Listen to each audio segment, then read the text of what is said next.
The Alaska Center for Energy and Power has developed a new research data collection platform, the Onsite Realtime Collection and Acquisition, or ORCA, in partnership with undergraduate student interns, utilities, and the Alaska Energy Authority, and funded by the Office of Naval Research.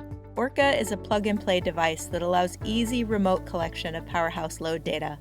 Having this data allows for planning and integration of renewables, batteries, and other upgrades to community power systems.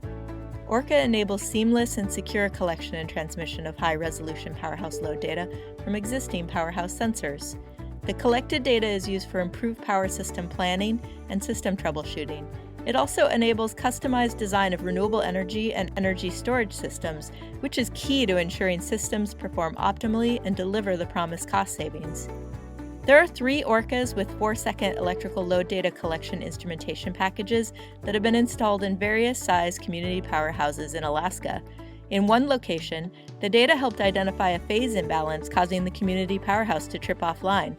Currently, there are ORCAs in new powerhouses in Port Hayden and Clarks Point, and retrofitted into the existing powerhouse in Galena.